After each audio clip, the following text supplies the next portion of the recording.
It's a modified square wave inverter.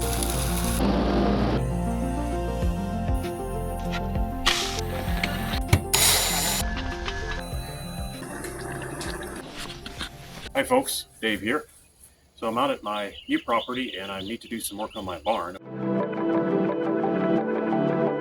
So I'm going to take you along and show you some of the work that I do.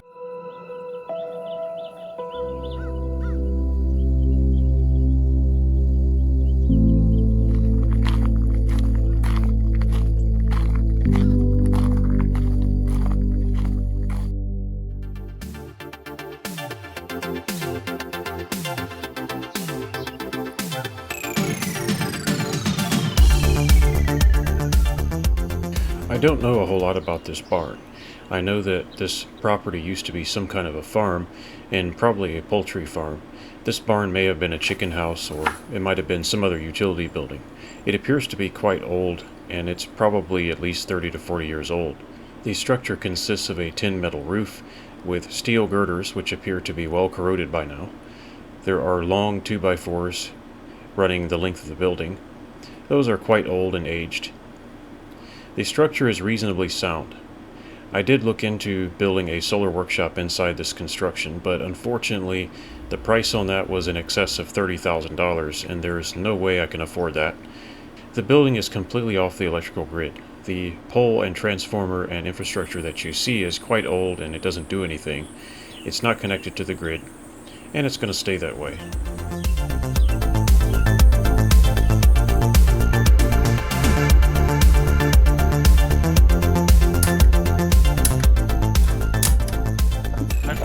Dave here. It's been a long time since I've been able to make any videos.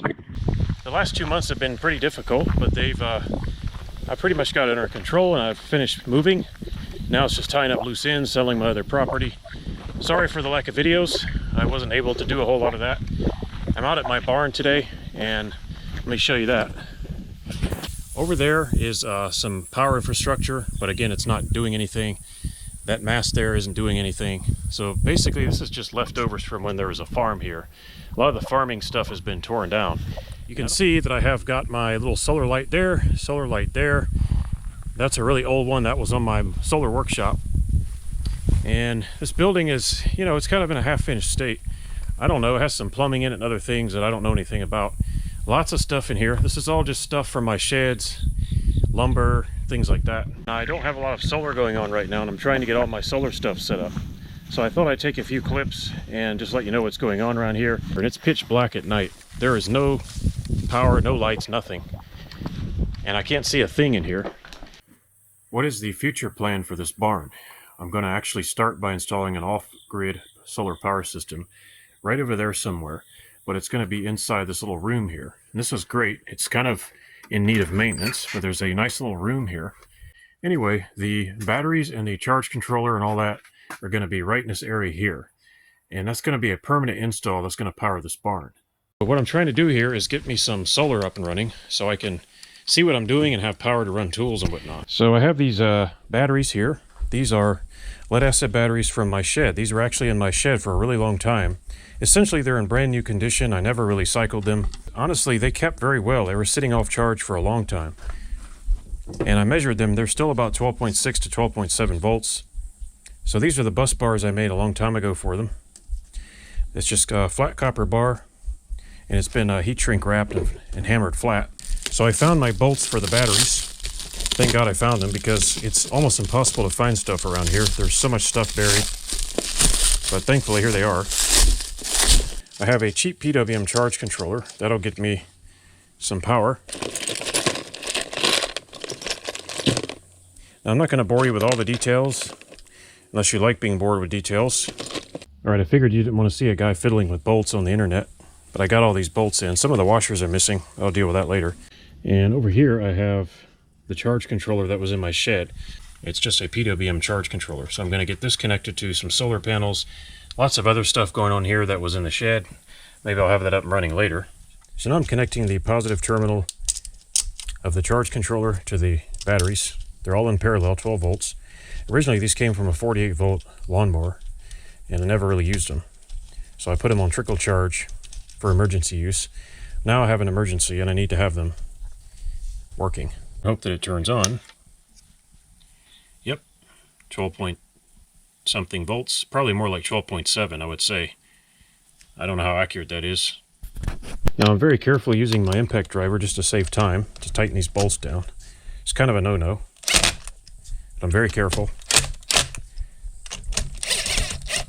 Okay, there we go. Got all the bolts tightened down pretty reasonably. I'll check them again later. There's my solar workshop. You can see all the boards over there. That was a lot of work. There's all the green foam. It's just stacks and stacks of it going all the way back to the wall and the ceiling. When you have a metal building, you can use magnets on the solar panels and just throw them on the side of the building. I would not call it hurricane proof, but if you just need to get something going, it's a 12 volt panel. So let's go ahead and get this on the wall and see if I can find some cables. Yeah, probably right here where these are, although those are in the shade. Well, I'll tell you what, for right now, let's just throw it on the wall right here and be happy with that and try to go find cables. I think that's really neat. I wish the magnets held better. If the wall wasn't corrugated like that, it would hold better.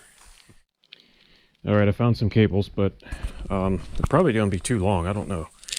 This building is never going to be on the electrical grid. It's always going to be off the electrical grid from the start. This whole property is going to be off the electrical grid. It's a process.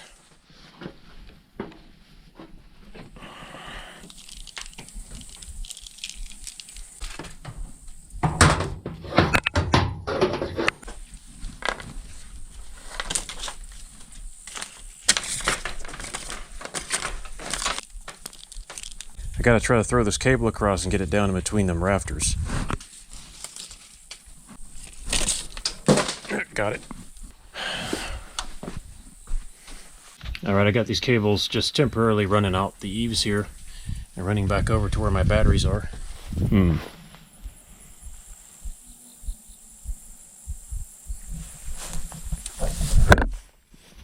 don't really want to walk in this.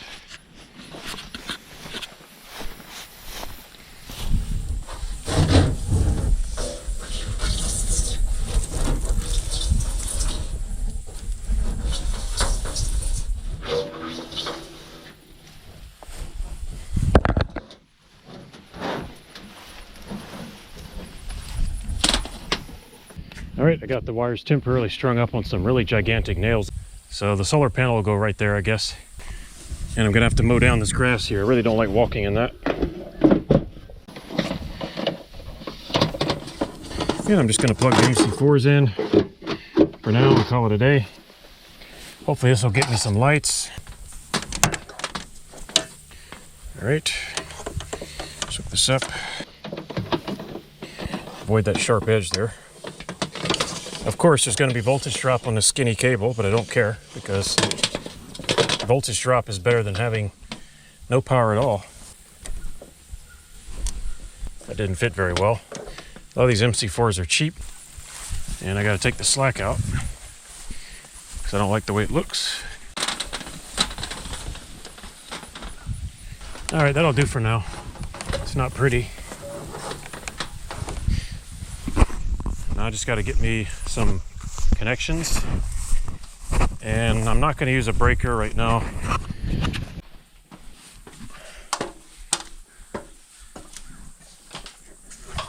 Pull out the excess. All right.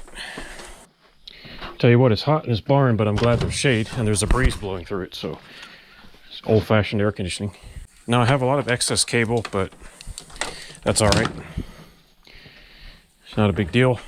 I'm sure this cable will get assigned to some other use once I get my wits about me. Next step will be to see if we have any voltage coming out and to find some way to connect to those MC4s.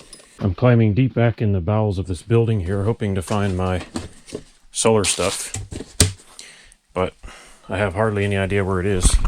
Can't find my solar panel connectors and all that stuff, but I did find these things.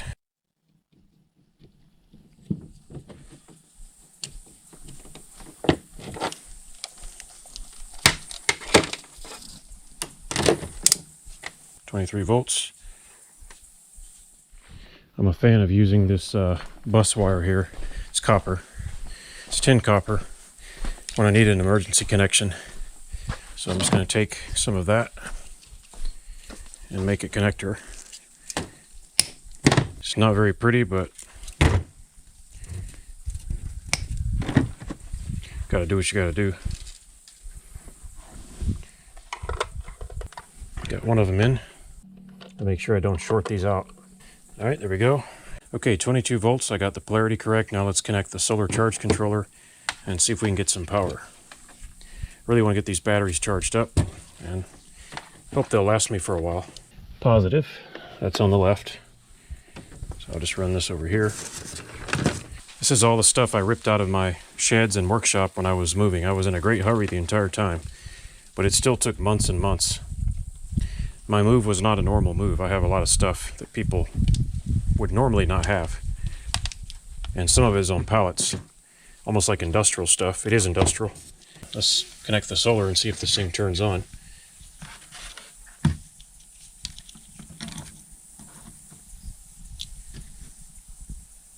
And there it goes. Charging. Of course, it's PWM, so it pulls the solar panel down. Now, as far as the settings, I don't remember how to set this one. Let's see if I can figure it out. Now I remember. I'm going to set that to 14 volts because I want to get some power into this battery bank here and get it not really equalized, but you know, they probably sulfated a little bit. Alright, 2.2 amps. It's not very much, but I can always add another solar panel if I need to. Alright, there goes charging. Now I gotta find me an inverter. To start testing the system, I used a 1000 watt sine wave inverter. I need to charge my 80 volt Cobalt lawnmower because I need to knock down those weeds all around the barn. Those are risky to walk in. There could be snakes or who knows what else. In addition to that, I hope to power a few small hand tools, keep the barn lit, and also charge 18 volt Ryobi power tool batteries. Okay, let's try the system out. I hope it works. So we have some power coming in here. This is one of my favorite inverters. It's a 1000 watt sine wave inverter. And I also have this inverter. This is the, I guess it's pronounced Moffenberger.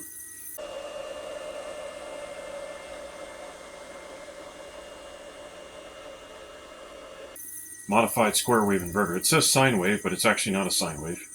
That's a modified square wave inverter. 600 watts, so this will be handy. I have to repair the battery terminal there that has come loose. Got a power strip, and what I need to do is I need to get some grass mowing going. I haven't mowed my grass with gasoline in just many years. I've lost count, I don't know. And my main push mower is actually a Cobalt 80 volt mower. And this is the battery charger for it. And I hope I can get the battery going out here. We'll see. This is a very powerful mower. This is a really big battery. We'll give it a try. Let's see what happens. Make sure these cables are tight. Alright, here it goes. Let's see what happens. Is it going to charge? It's charging. The voltage on the batteries is dropping. That's actually about 0.1 volts high. But that's alright. It's charging up.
By the way, if you really love electric mowers and watching them work, I have a terrific video of me brush hogging and mowing extremely tall weeds of 3, 4, and 5 feet with this mower. I'll link that in the description, and I'll put a clip of it here as well. I don't like putting solar panels on roofs, but out here the angle is pretty awkward and I didn't have a choice, so I put the solar panel on the roof, and I have a piece of profile on the edge of the roof to protect the temporary cables from being cut open. Every time the wind blows, it will move those wires back and forth, and eventually it will cut them open and they'll short out. I'm having to fix this inverter because the terminal came loose. This happens all the time. These cheaper inverters, just the way they're designed. Trying to get that tight.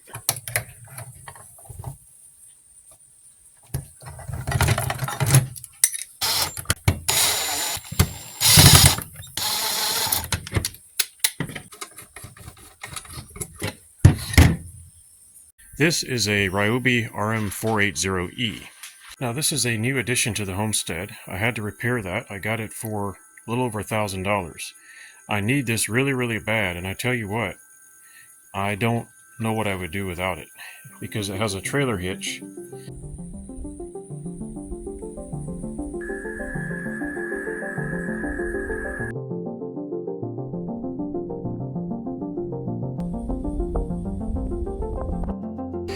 This property is littered all over with various remains from its past life as a farm.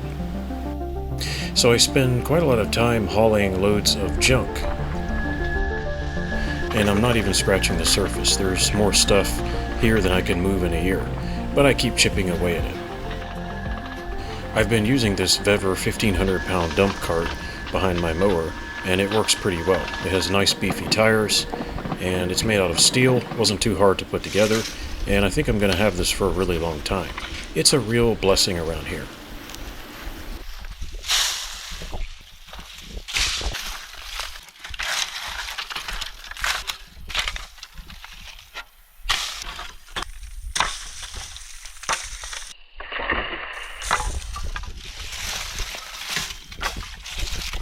And it has a release so you can tilt the entire trailer and dump whatever's on it. Very handy.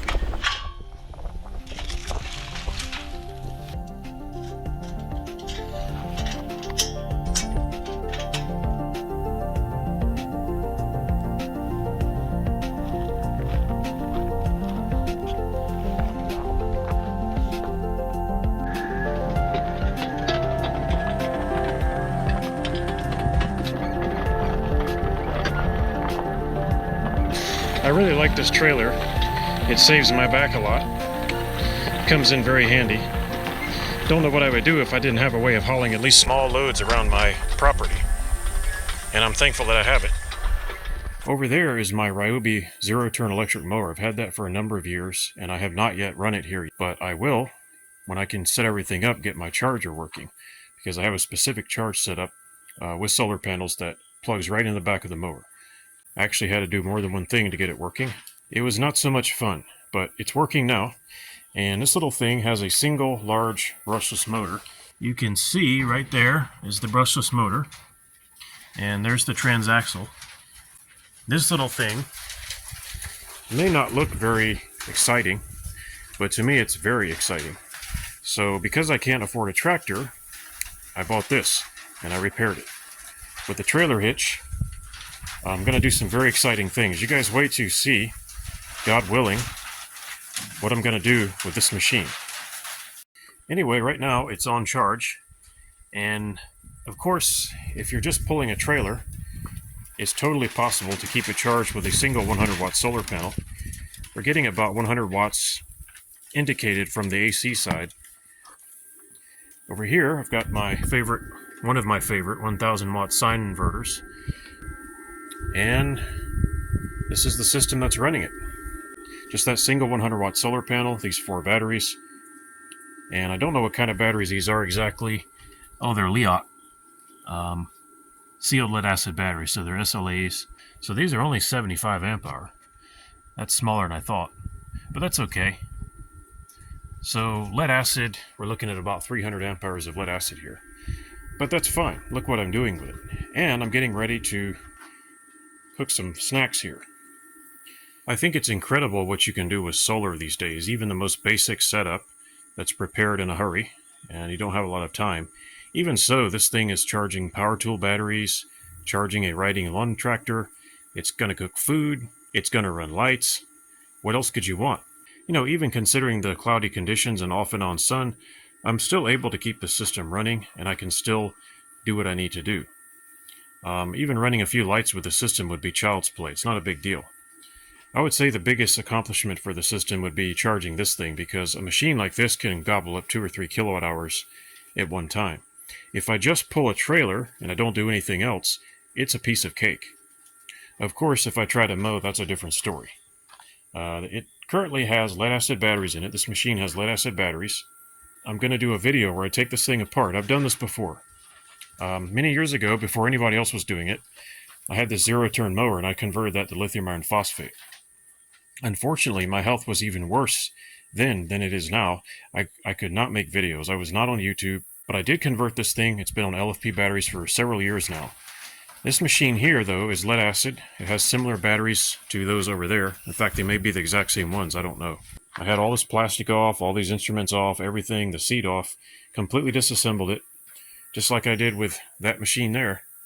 And I had to do that in order to repair it. But it's working now. And I'm very thankful for that. Thank God it's working. And the next video you see of this thing is probably going to be to tear it apart again to put the lithium battery in there. And no, I'm not going to put 4 in series. That's not a good idea. A lot of people do that. I don't recommend it. 48 volt battery to go in this thing. So it's a single battery. All the cells are in series.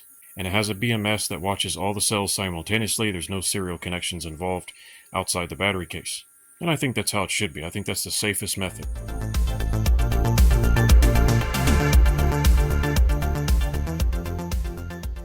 Let there be light. So the lights came. I got these really cheap tube lights from, I think it was eBay. They're 4 foot long. And I got 4 of them. I think they were $13. Really bright. I was actually surprised. I don't know how many watts they are. Of course they are AC powered. I may fix that later. I'll just stick with AC for now.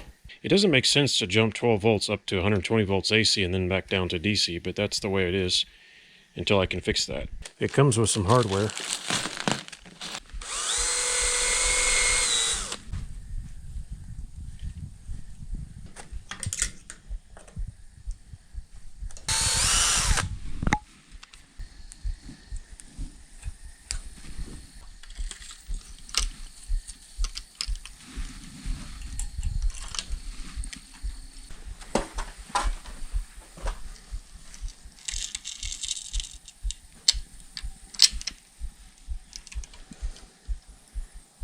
All right, there's the first light hanging up.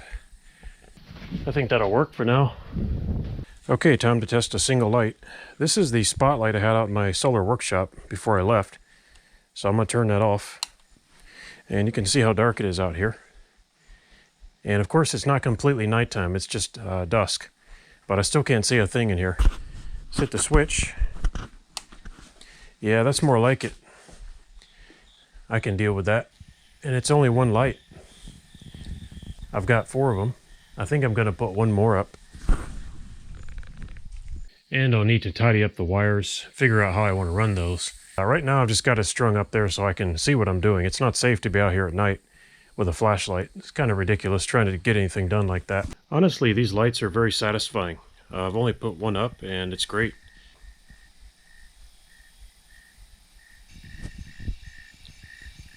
I'm going to try it out for a while and see how they do. Hopefully they don't burn out.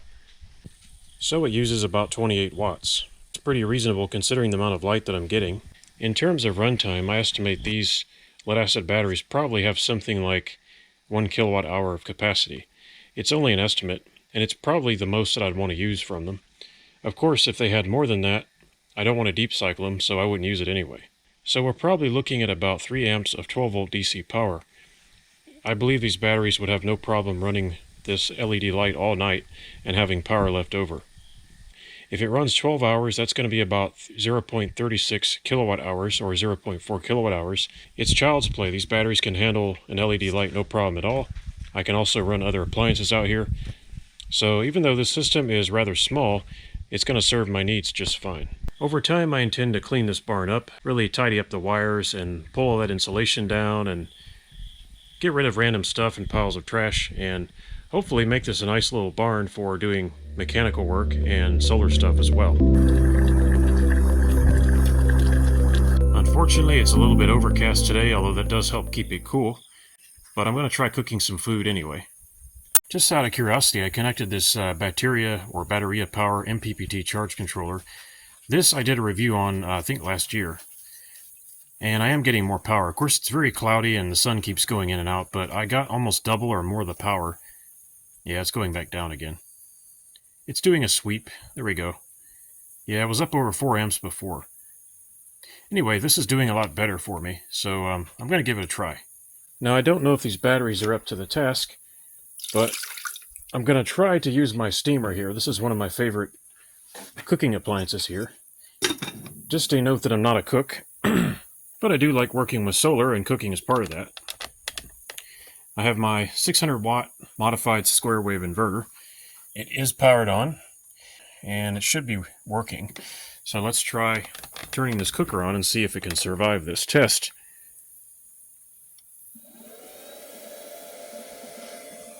Alright, there we go. So I've disconnected temporarily the PWM charge controller so that I can try this one. Yeah, 4.6 amps. Doing a lot better.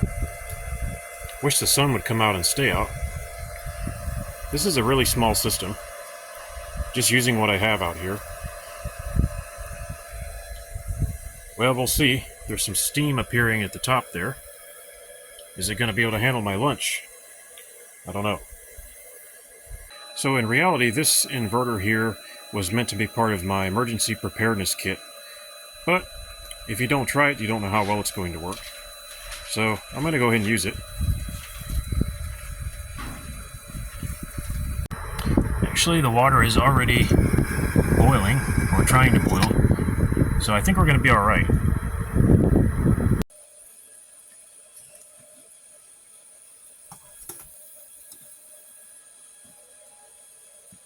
I've been playing with these induction cooktops, but I got interrupted by this move. Everything got interrupted, all my projects did. But maybe I'll get back into that later. I really like these things. They have their advantages. Let's see how the lunch is doing. Really, it's a snack.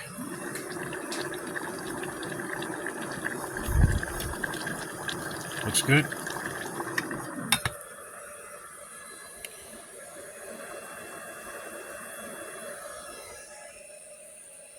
No sun, but it's okay.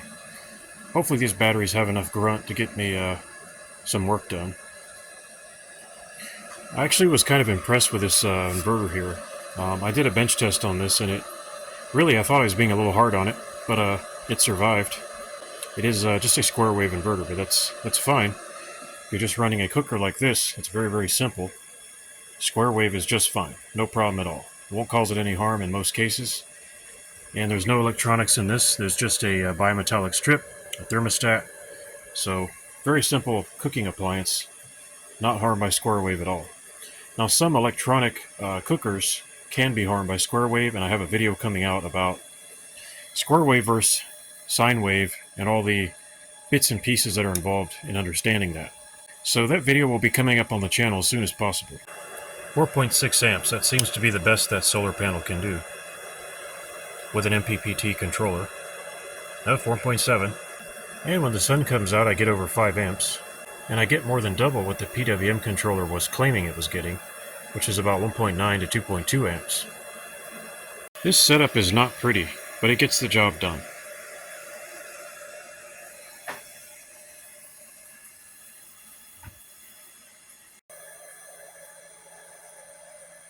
Success! The food is cooked. I had someone else come out and look at it because I really have no idea what I'm doing. It's cooked. Looks tasty. And there's plenty of power left. These batteries are about 12.2 volts, I think. Yeah, 12.2 volts is closer to the reality. But that's under load. So this thing is still on, and it pulls about 600 watts. So 12.2 volts on our load, that's not bad. Effectively, these batteries are recycled because they would have been thrown out, and I'm actually putting them to good use. Just out of curiosity, I'm charging my mower again and running the cooker, and once again it's successful. It's not a problem. Surprising what I'm able to do with basic equipment. I'm using a separate inverter for the mower charger because it's kind of expensive and I don't want to mess it up.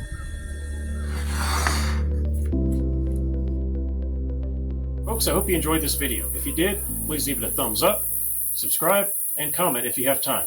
Thanks for watching, and I'll see you next time. And for those of you who have been asking about my health, I appreciate that. It is getting better. It is slow. Because my health is improving, I do feel like getting in front of the camera, whereas before I did not. As a result, I hope to appear in front of the camera more often and show you more of what I do here every day. And hopefully it will also result in making more videos. We'll see how that goes. If you like this video and you want to support my work, please consider subscribing, give it a thumbs up, and leave a comment if you have time. Thanks for watching, folks, and I hope to see you next time.